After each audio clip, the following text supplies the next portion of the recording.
You wrote this in 7 days. Who writes a book in 7 days? Well, that was honestly the whole goal of this was to sort of really show a light on the sort of chaos that's been my life. You're gonna feel, with all the stuff that is going on between us, she's getting to that age where she can feel if we're in a bad mood. She knows if we're arguing or not. She's such a happy baby. Reality TV tends to either make or break people. Of course, every reality TV show is filled with its fair share of fights, drama, tears, but they also usually tend to put a lot of money in people's pockets. Unfortunately, when people get a lot of money very quickly, well, they act differently. They don't pay their taxes, and a lot of them just let the money and fame go to their heads, which in turn leads to them acting in ways they normally wouldn't. And that usually leads to people not liking them like they once did. So today we're counting down the top 10 reality stars who destroyed their careers. What's happening, guys? Welcome to InformOverload. I'm your host, Jared Bronstein, and today we'll be looking at some of the most unfortunate reality stars out there. They seemingly had it all figured out, and then, well, they blew it. Make sure to stick around for some comment replies followed by some bloopers you won't want to miss, but let's just get right into the top 10 reality stars who destroyed their careers. Starting our list off at number 10, we got Mike the Situation Sorrentino. This guy was legitimately my favorite on Jersey Shore. I don't know why, I just found the way he acted to be one of the funniest things in the world. He was so full of himself, and just the way he would walk around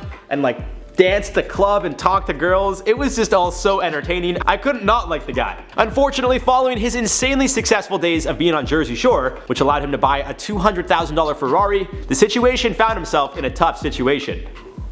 The IRS likes to get paid for whatever it is they do, and when Mike evaded paying his taxes on about $9 million of earnings, well, that came back to bite him. Mike ended up being sentenced to 8 months in prison, which he started just a month after he got married and went on his honeymoon with longtime girlfriend Lauren Pesci. Now, Mike's not the only Jersey Shore alum on here, but he's definitely not as bad as the one we got coming up later on. And at number 9, we got Caitlyn Jenner. Now, technically Jenner was an Olympic athlete, but she made the transition into reality star after appearing on Keeping Up with the Kardashians and eventually getting her own show, I Am Kate. However, Caitlyn, who was an advocate for the LGBTQ community, faced some backlash after she showed support for President Trump. Although she was vocal in saying she thinks President Trump would be good for the community and has called him out via Twitter many times, some still can't get behind her. When speaking on it, Caitlyn said, "It hurts. I'm a human, a person. I got the trans community out there bashing on me. I got the Kardashians out there bashing on me. All I do is sit here in the house and try to stay out of trouble." Although it seems Caitlyn is staying busy in other ventures, her show unfortunately did get cancelled and lose its ratings following the controversy. At number 8, we got Joe Miera from S Club 7. At number 8, we got Joe Miera from S Club 7.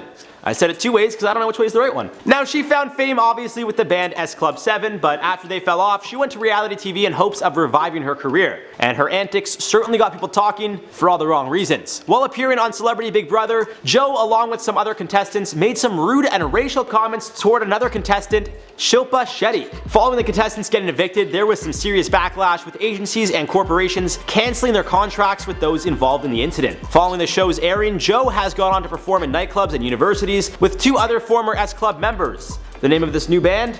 S Club 3. Yeah, it definitely doesn't have the same ring to it, unfortunately. Coming in at number 7, we got Ty Pennington. This guy doesn't scream the 2000s, I don't know what does. The soul patch, the hair, it's just perfect. Either way, Ty was quite successful with his shows Trading Spaces and Extreme Makeover Home Edition. It seemed like all was good and well for the guy until he got caught driving under the influence. In 2010, after getting his DUI, Ty moved away from the TV world and decided to start his own furniture company in Atlanta. He's also a spokesperson for a mortgage lender in Chicago, which leads me to believe maybe his own business isn't doing all that well. Although rumor has it in 2020 Extreme Makeover Home Edition will be returning, and Ty won't be hosting, but he'll make the occasional appearance as a guest to assist in renovations. Number 6, Richard Hatch. Now our boy Dick, short for Richard of course, put himself in quite the situation. You'll get the joke in a second. After winning the first Survivor, Hatch was awarded the prize of $1 million. Unfortunately, like our boy Mike at number 10, Hatch didn't pay taxes either. After claiming he asked the IRS for an extension to file his taxes through his accountant, he clearly didn't do good on whatever he promised. 2 years down the road, he got charged with tax fraud, and even though he was advised to take a plea deal, he went to trial anyway. He was found guilty on 10 criminal counts, yet somehow got his 47-year sentence reduced to 3 years. Unfortunately, when he came out of jail, he appeared on Celebrity Apprentice, but still hadn't filed his 2000 and 2001 taxes. He also still owed the government $2 million, so he got sentenced to another 9 months in prison. Yikes. Number 5, we got Mama June from Here Comes Honey Boo Boo. It seemed like Honey Boo Boo and Mama June were literally everywhere all the time. They had made it. And then the allegations that Mark McDaniel, Mama June's boyfriend, had committed unspeakable acts on one of June's daughters came to light. McDaniels would be sentenced to 10 years in prison and would be released right around the time that the show first premiered. When the information that McDaniels had done what he had done to Anna came to light, and the producers at TLC found out Mama June was dating him again, they decided to cancel the show. It was then later revealed that when Anna first told her mother what McDaniels had done to her, she didn't believe it. Then he was convicted and sentenced to 10 years in prison, yet for some reason upon his release, Mama June decided to start seeing him again. Well, that was good enough to not only get the show cancelled, but make everyone really question you as a mother. And at number 4, Tila Tequila. After the success of her reality show A Shot at Love with Tila Tequila, which was pretty much The Bachelor but included men and women both competing for Tila's love, her career seemingly went nowhere. She released some music, but it wasn't received all that well, so in 2010 she decided to reinvent her image as Miss Tila. As Miss Tila, she would drop the song the DJ, which got quite negative reviews. She then changed her musical style, going for a more classical sound with her EP Welcome to the Dark Side. That didn't do too well either. Then in 2015 she appeared on the 16th season of Celebrity Big Brother, but was evicted just one day after being in the house due to viewer complaints over controversial statements and videos released of Tila making anti-Semitic comments and praising Adolf Hitler on Facebook. And it seems now she's selling vapes, so just don't do that, I guess. Coming to number 3, we got Farrah Abraham. Now, Abraham is quite an interesting case considering the career path she decided to take. For those of you who don't know, Abraham was first on 16 and Pregnant. Following the show's success, she would then appear on Teen Mom the next year, alongside a few other 16 and Pregnant alumni. Following her reality show stints, Abraham went to school and got a degree in culinary arts and management and went on to release a pasta sauce line. She would then go on to release music, which was received negatively, as well as a memoir 2 weeks later. She was then cast in the show Couples Therapy, but it was revealed her partner wasn't really her partner and only appeared to be with her on screen. She still stayed on the show and tried working on her relationship with her mother. Then the tapes came out. Not 1, but 2. Abraham's released 2 adult tapes with popular adult entertainer James Dean, which were received quite well. Not by me, but yeah, by me too. It's believed she made close to $1 million per tape. This seemed to actually help her career, but she then released more music which flopped. She went on to sign a deal at a gentleman's club for a permanent residency and has appeared on Celebrity Big Brother,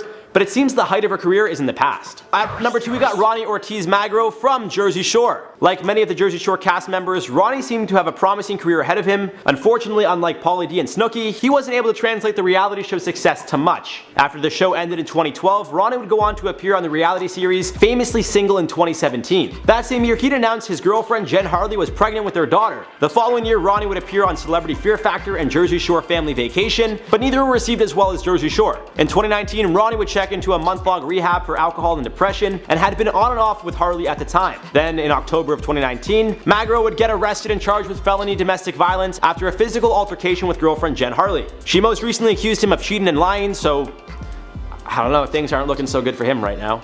Hope they work out. At number 1, we got Bam Margera. Bam had a ton of success over the years, from the CKY series, which would lead to him becoming a main member of the stunt crew Jackass. Bam would go on to get his own TV series on MTV, Viva La Bam, but it seems the majority of his success would come from filming stunts with the Jackass crew. Over the years, Bam was known to have problems with drugs and alcohol, which unfortunately led to a handful of his relationships ending. He would also go on to open a bar in his hometown called The Note in 2008, however that would close down in 2014. It seems Bam's hardest times came after the death of his good friend Ryan Dunn. Following a car accident that killed Dunn, Bam would go down a dark road, and due to bone spurs which forced him to stop skateboarding in 2012, Bam, in his own words, claims he lost control of his drinking. He would be in and out of rehab for drinking, but unfortunately would get his 3rd DUI in 2018. He'd then have a mental breakdown of sorts, posting it all on social media. His family and friends came together to commit him to a mental institution, which he'd be released from after a week. As recently as August of 2019, Bam publicly reached out to Dr. Phil for a one-on-one session, which Dr. Phil gladly accepted. As of now, it seems like Bam is focused on his son and family in general, and is touring small cities in the US. And really do wish the guy all the best. I grew up watching him, so I do hope that he could, figure it out and turn it all around. And there you guys have it for the top 10 reality stars who destroyed their careers. Now let's reply to some comments from the video, top 10 videos that ruined a YouTuber's career. Tristan Shoemaker said, Tati. I don't know why this bugged me as much as it did. Should I call her Tatty? Not Tati? Tati Westbrook, Tatty Westbrook, who cares? It's all the same. Tomato, Tati, who cares? People call me Jared, some people call me Jared, some people call me Gerard. That's wrong. Sog Yogger said, Jared looks like that edgy kid in every 2000s movie. It's because I had a black beanie and like a hood, I don't even know what color, like a green, or I'm sorry, a purple hoodie. I'm so edgy, bro. Gav has said this is on them, nobody else. I agree. I mean, like, honestly, you kind of make bad content, like ingenuine content, people see right through it. That's why, like, I won't lie, on camera I play like a bit of a character, maybe like a bit, like I'm more like, hey, what's up, Jared? But like in person I'm pretty much the same guy. I'm wearing sweatpants right now, like, you think I care? Anyways guys, that does it for this one. We got some great bloopers, so be sure to stick around for the bloopers. I don't know why I said it like that. We're gonna wrap this one up. I've been your host, Jared Bronstein. You guys have been watching Inform Overload. Make sure to subscribe, click that bell, like, share the video, drop a comment down below, and stick around for the bloopers. But he's definitely not as bad as the one we got coming up later on. It says low battery, and I can't read the rest of the text. Her musical style, going for a more classical sound with her EP, Welcome to the Dark Side. That didn't do too well either. That, I don't know why I laughed at it. It was like a laugh in my voice. I was like,